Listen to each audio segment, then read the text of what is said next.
Bonsoir à toutes et à tous, on se retrouve pour la tranche info en direct sur votre antenne Canal 10 Télévision avec au programme de votre soirée. Et bien comme à l'accoutumée, on débutera avec Info 10, le journal local et régional. Et nous parlerons notamment de cette conférence sur l'octroi de mer qui sera organisée demain par la région Guadeloupe. En deuxième partie, le focus. Nous sommes jeudi et le jeudi c'est anthropologie. Donc je recevrai notre spécialiste des humanités classiques africaines, Jean-Philippe Nyosire Kalala Omutinde. Et en troisième partie, vous retrouverez pas Yves Boissé ce soir, puisqu'on est jeudi, donc ce soir à 20h, c'est Santé 10 avec Brigitte Zabarel. Mais pour l'instant, place à l'actu.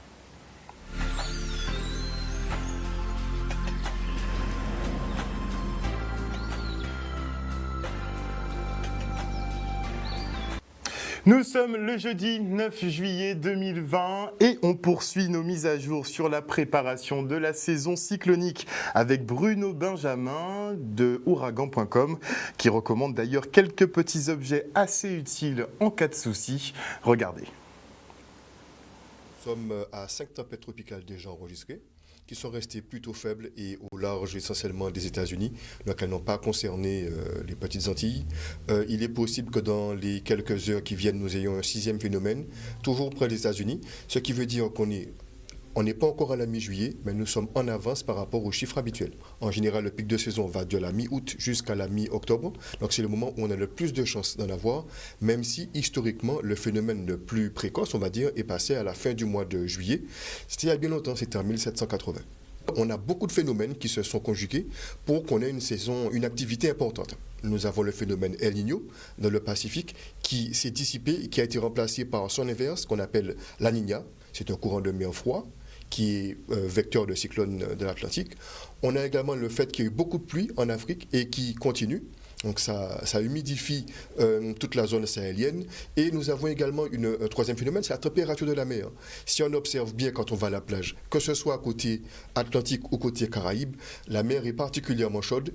Et sur quasiment l'ensemble du bassin Atlantique Nord, la mer est au-dessus de 26 degrés. Et c'est la température minimale pour que le cyclone puisse se former. Nous n'avons pas la culture du risque.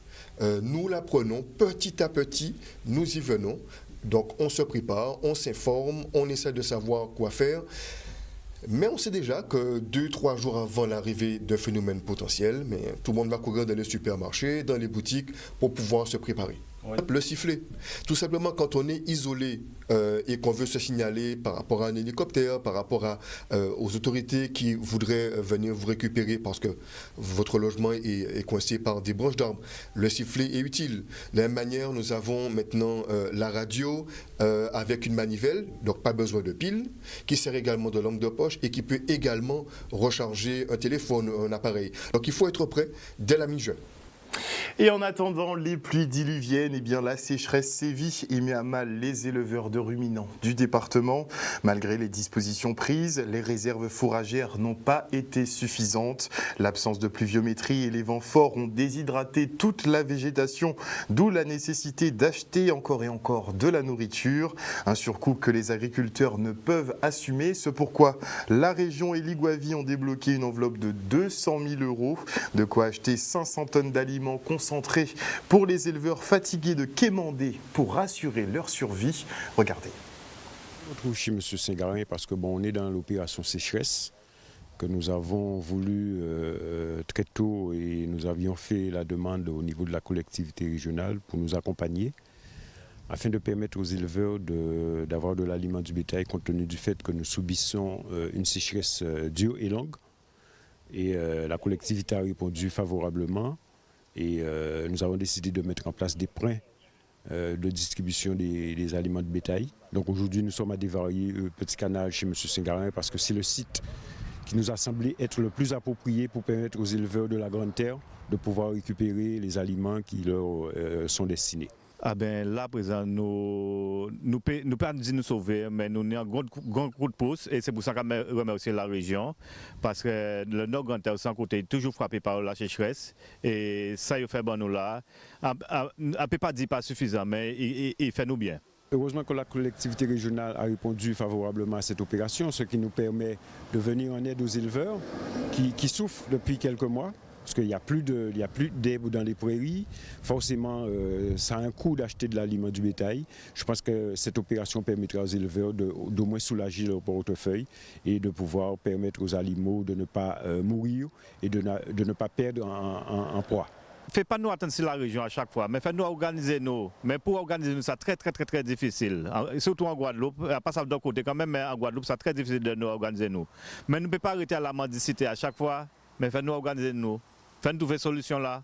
Fait nous mettre nous autour d'une table et trouver les problèmes. L'élevage bovin, c'est vrai, depuis quelques années, on a tendance à constater une baisse de la production, qui est due au fait qu'il y a plusieurs éléments à prendre en compte. Disparition du foncier, parce que beaucoup de fonciers sont en indivision. Donc arrive un moment où les parents doivent séparer les parcelles, donc ça réduit sur les parcelles en prairie, donc forcément la production diminue. Autre difficulté, c'est une production qui est assez longue. Donc beaucoup de découragement, il y a des gens qui arrêtent la production bovine pour passer en production canière. Il y a un certain nombre d'éléments à prendre en compte qui font qu'aujourd'hui que la production a tendance il y a 3, 4, 5 ans, la production avait tendance à baisser. Depuis 2 ans, nous avons une stabilité au niveau de la production et nous espérons, avec tous les programmes que nous pensons mettre en place, reprendre la pente ascendante pour nous permettre de retrouver une production qu'on avait il y a une vingtaine d'années. Un reportage signé Michel Terrasse. Et la sécheresse qui occasionne des perturbations aussi sur la distribution d'eau potable et notamment en ce moment à Trois-Rivières. Une réunion de quartier était organisée en ce sens pour rassurer la population. On écoute Jean-Luc Francisque, le maire de la commune. Nous sommes conscients que la situation, surtout dans certaines zones de Trois-Rivières, quoi qu'on dise, c'est une situation qui est alarmante parce que tous les jours, tous les soirs, je reçois des appels pour un cri du désespoir.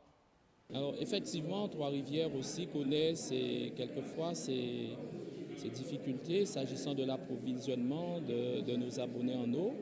Et donc comme certains secteurs étaient concernés, nous avons prévu 2 réunions publiques, une ce soir et l'autre vendredi, pour nous permettre d'échanger avec la population.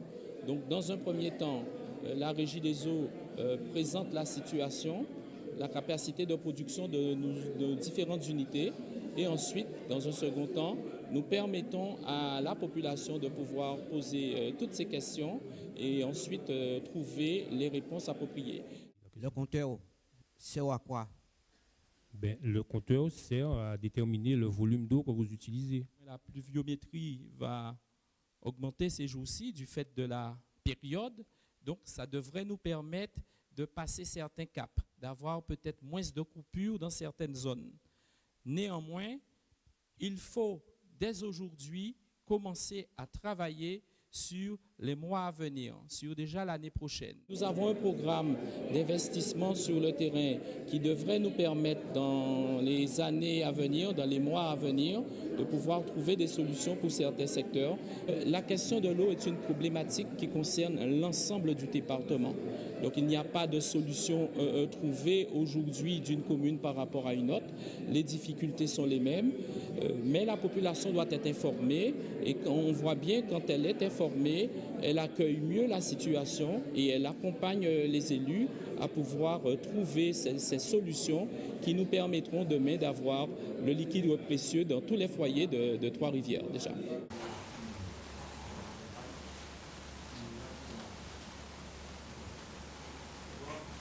Et ce vendredi, les élus régionaux tenteront d'éclairer la population sur l'octroi de mer. Et pour en parler avec moi ce soir, je reçois Michèle Gabriel, qui est avocate fiscaliste. Bonsoir Madame Gabriel. Bonsoir. Et avant effectivement de vous poser quelques questions, j'aimerais que vous écoutiez justement la population guadeloupéenne, du moins ce qu'elle pense savoir de ce fameux octroi de mer. On écoute. Octroi de mer. Je sais, oui, c'est une taxe qu'on ajoute sur les denrées importées en Guadeloupe. Ça permet de prélever des taxes qui vont alimenter les caisses de la région, du département et même des communes. L'octroi de mer, c'est un impôt qui permet d'augmenter qui arrive directement dans les finances de la région, je pense, et ensuite elle dispatche ça aux autres collectivités. L'octroi de mer, ça sert à nous faire augmenter nos prix et en fait on ne sait pas vraiment. Je trouve aberrant qu'on le paie même sur l'eau qui est fabriquée en Guadeloupe. Quand on a une facture d'eau, qu'on nous met de l'octroi de mer, une facture d'électricité où on nous met de l'octroi de mer, je ne vois pas pourquoi on a ça puisque c'est fourni ici. On l'a fait pour protéger la production locale. Donc si c'est pour protéger la production locale et on l'ajoute dessus, qu'on ne le protège pas. Ah non, c'est pas normal, puis c'est fait ici. L'octroi de mer, c'est des importations, si je ne dis pas de bêtises. Donc non, c'est pas du tout normal, non. Moi je parle de la suppression purement et simplement pour tout ce qui est fabriqué en Guadeloupe. Ça me permettrait de baisser les prix, donc faire augmenter les ventes pour la production locale. Je pense que c'est ce dont on a besoin en priorité, non. L'État trouve toujours le moyen, je ne dirais pas d'arnaquer, mais de renflouer ses caisses. Donc on ne peut pas aller à l'encontre puisque nous sommes dans un département français. Il y a certains produits effectivement qui doivent subir les prélèvements de l'octroi de mer, mais il y a d'autres produits aussi qu'on devrait privilégier pour permettre à la Guadeloupe effectivement d'être au niveau des autres départements de la France qui sont beaucoup plus riches que nous. Je trouve que ce n'est pas légal. Mais tout ceci, c'est une volonté politique et que nos politiques, je trouve, à ce niveau-là, ne font pas leur boulot. Et on le voit, des fois, beaucoup, ils vont s'asseoir à l'Assemblée et ils ne font pas convenablement leur travail. Alors Madame Gabriel, les Guadeloupéens sont-ils assez éclairés selon vous sur l'octroi de mer ? Visiblement, il y a beaucoup d'avis. Malheureusement, ces avis ne sont pas tous corrects. La seule chose, c'est qu'effectivement, en présence de l'octroi de mer, on se rend compte qu'il y a beaucoup de perceptions, d'avis divergents, parce qu'il y a effectivement des intérêts qui sont totalement contradictoires. Il y a l'intérêt des consommateurs qui veulent savoir combien ça leur coûte concrètement cet octroi de mer. Il y a l'intérêt de la production locale qui a besoin d'être protégée et favorisée. Il y a l'intérêt des importateurs qui font l'avance dans leur trésorerie de cet octroi de mer au moment de l'entrée des produits. Et puis il y a surtout les collectivités locales qui en ont besoin comme ressources. Et j'insiste sur le fait que l'octroi de mer aujourd'hui, c'est le dernier petit point d'autonomie fiscale qu'on pourrait avoir au niveau local, puisque je le rappelle, le Conseil régional fixe librement les taux applicables à l'octroi de mer et les exonérations qui peuvent s'appliquer sur certaines importations pour la production locale. Donc, effectivement, ce petit pêle-mêle d'avis ne fait que révéler que l'octroi de mer est un impôt qui va être difficile à expliquer, mais il faudra un effort pédagogique demain de la part des intervenants. Beaucoup de pédagogie, je pense, il en faudra, puisqu'il y a plusieurs octrois de mer. D'ailleurs, beaucoup se demandent pourquoi paie-t-on, par exemple, un octroi de mer sur l'eau, sur l'électricité ? Alors, aujourd'hui, pour vous expliquer, il y a l'octroi de mer externe qui vient frapper les produits importés. Et en ce sens, l'octroi de mer fonctionne comme un droit de douane. Et il y a aussi l'octroi de mer interne sur la production locale. L'octroi de mer ne frappe que les biens, il ne frappe pas les services. Et pour des raisons simplement de concurrence et de raisons de régime, sous le fait qu'on est sous le régime de l'Europe, on ne peut pas avoir des distorsions de concurrence trop importantes entre les produits importés et les produits fabriqués localement. D'où la négociation d'un différentiel de taxation entre les produits importés et les produits fabriqués localement. Là où ça devient difficile à expliquer, c'est lorsqu'on a parfois et ça arrive, une taxation de produits fabriqués localement qui ne donne pas lieu à une importation et qui n'ont pas de concurrence à l'importation. Aujourd'hui, ce dispositif est décrié, notamment sur la question de l'électricité et de l'eau. Vous pouvez avoir ce type de questionnement de la part du consommateur.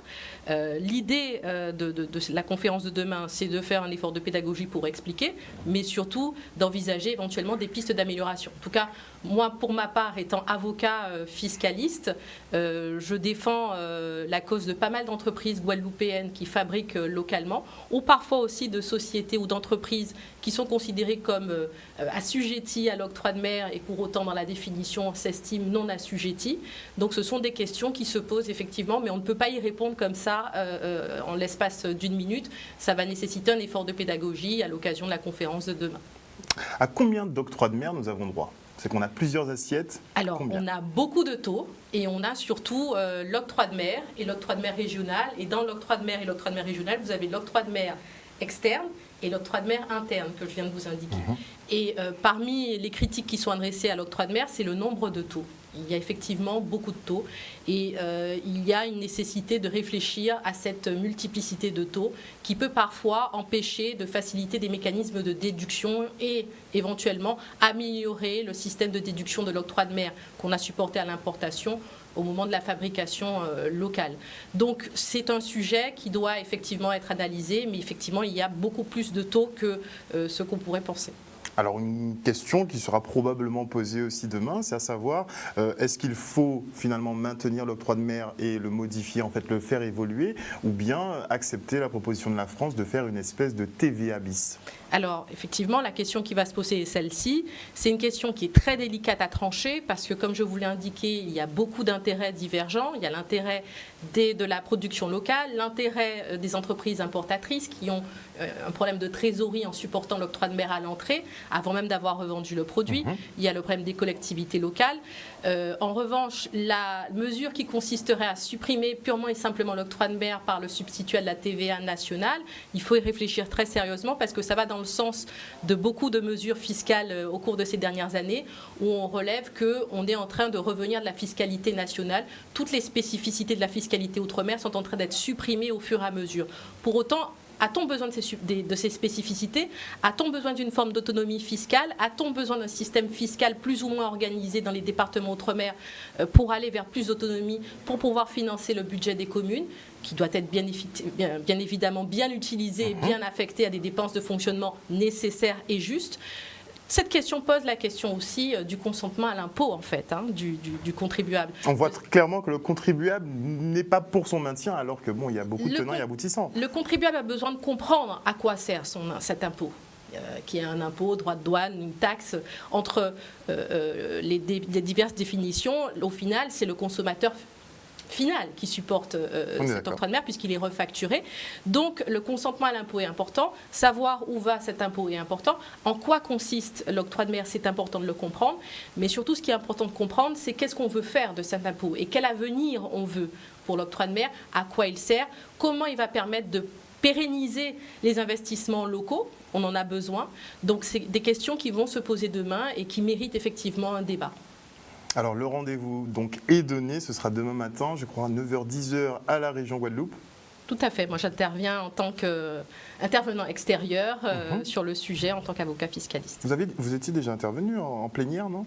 J'étais intervenu effectivement lors du congrès, des élus pour aborder notamment des sujets de fiscalité, comme je vous l'indiquais, de coups de rabot sur la fiscalité outre-mer, la suppression, la réfaction de l'abattement d'hommes qui avait été supprimé, la suppression de la TVA NPR, la suppression des zones franches urbaines en outre-mer uniquement. Et donc la suppression de l'octroi de mer, ce serait le coup de grâce en fait? Alors la suppression de l'octroi de mer, ce serait le coup de grâce, mais ce n'est pas encore d'actualité, puisque en principe le régime va être étudié pour une éventuelle reconduction au 31 décembre 2020. Même le rapport Ferdi, qui est décrié par tous les DOM de façon unanime, n'annonçait pas une suppression immédiate. L'idée, ça va être d'essayer de réfléchir à des pistes d'amélioration de l'octroi de mer, parce qu'il y en a, et d'essayer de conserver une forme de décision locale pour ce type de régime, pour pouvoir pérenniser les investissements à venir et éviter une TVA nationale qui ferait que le budget serait d'autant contrôlé par l'État et non par les collectivités locales. C'est une des problématiques, effectivement, que les MPI ont soulevées, puisqu'elles entendent maintenir l'octroi de mer pour assurer une certaine protection aux petites industries guadeloupéennes qui, sinon, feraient toute faillite, a priori. Merci beaucoup, en tout cas, Michel Gabriel, d'être venu sur ce plateau ce soir. Et on invite tous les téléspectateurs à suivre justement cette conférence sur l'octroi de mer qui se déroulera demain et elle sera bien évidemment en direct sur Canal 10. Merci encore. Et on prend maintenant la direction de l'accueil de loisirs Georges-Marcel Augosier qui a repris du service. Nous avons commencé, le centre a commencé le 6, et ça va jusqu'au 31 juillet. Les enfants sont arrivés comme s'ils attendaient justement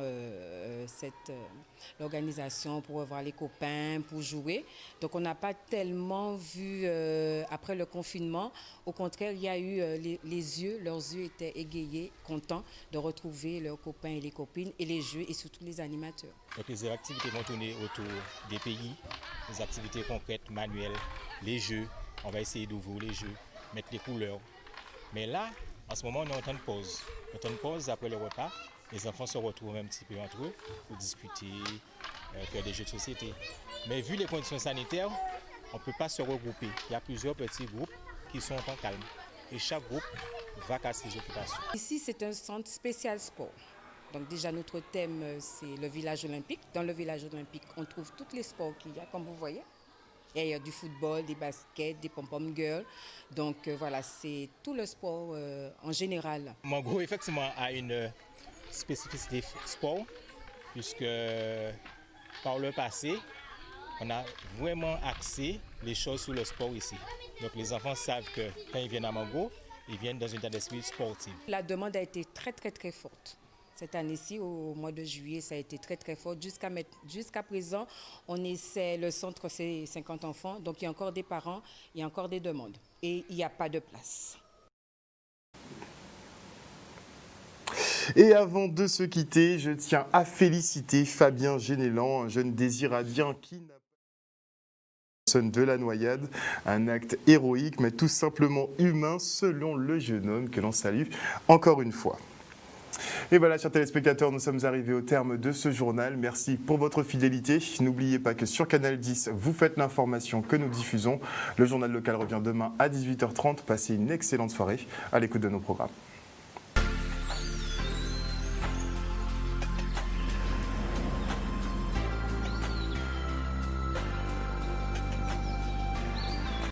Et à venir dans la tranche info sur Canal 10, c'est bien le focus. Le jeudi, c'est anthropologie, donc je recevrai Nusire Kalala Omotunde. Et ce soir, on parlera du déboulonnage des statues à travers le monde. Vous pourrez nous dire ce que vous en pensez. Et avant la coupure pub, je dis bonsoir à Morgan Wynne, bonsoir Chouchou, bonsoir à Jimmy Kamagouva Aliar, bonsoir à El Canario. Alors, ça fait 1 an que je dis El Carino, tu ne me dis rien El Canario, bon... Je vais quand même rectifier. Bonsoir à Pat Franco, bonsoir à Marie-Hélène Borès, bonsoir à Odile Zingilet, bonsoir à Jean-Philippe Ardenois, bonsoir à Forbin Joël, bonsoir également à vous tous, j'aurai pas le temps, bonsoir à Georges Toussaint, vous êtes trop nombreux, en tout cas merci à vous tous qui nous suivez. On se retrouve après la coupure pub.